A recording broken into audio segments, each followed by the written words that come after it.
segera dipersilakan. Baik, terima kasih moderator. Di sini saya ingin menjawab pertanyaan dari Amadah Ria Putri.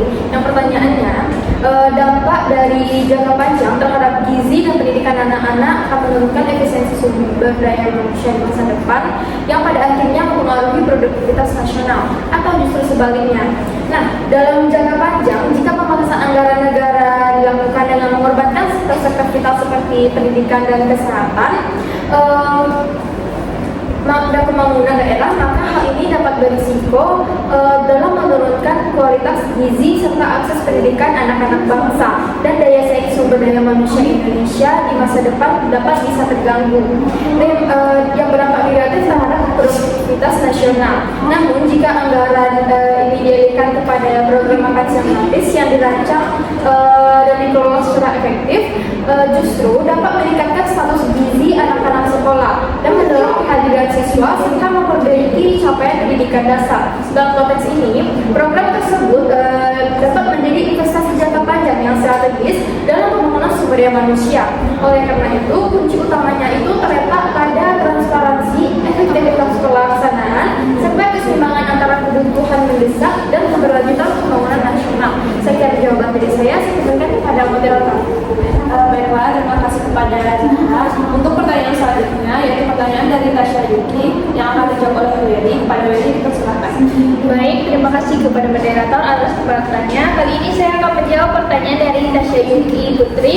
Yang pertanyaannya, hal apa yang telah dilakukan pemerintah untuk menerapkan program makan siang gratis ini dan bagaimana dampak dari pemangkasan anggaran tersebut terhadap sektor-sektor penting seperti kesehatan, pendidikan, atau infrastruktur.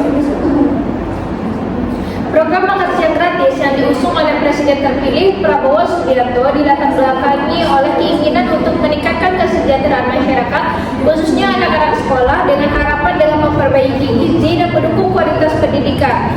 Namun kebijakan ini menuai kontroversi karena dinilai membebani keuangan negara.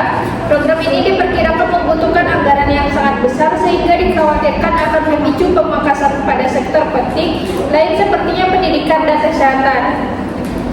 Dalam kondisi ruang fiskal yang terbatas serta utang negara yang terus meningkat, kebijakan makan siang gratis ini menimbulkan perdebatan publik terkait prioritas anggaran dan efektivitas program. Pemerintah pun dituntut untuk menyusun strategi pelaksanaan yang jelas agar tujuan program tercapai tanpa mengorbankan stabilitas fiskal.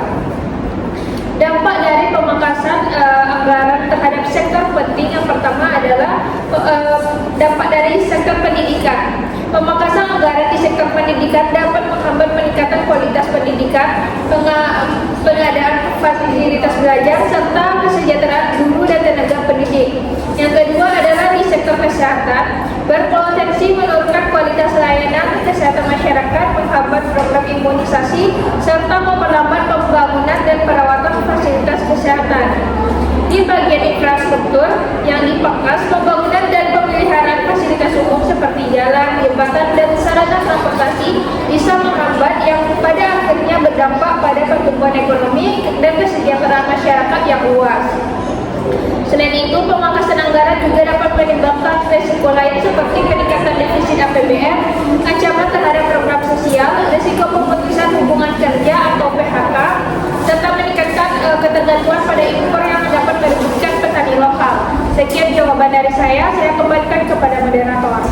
Baiklah, terima kasih kepada Weli. Untuk pertanyaan selanjutnya, yaitu pertanyaan dari Delta Dea Ananta yang akan dijawab oleh Zahra Sepita. Pada Zahra, dipersilakan.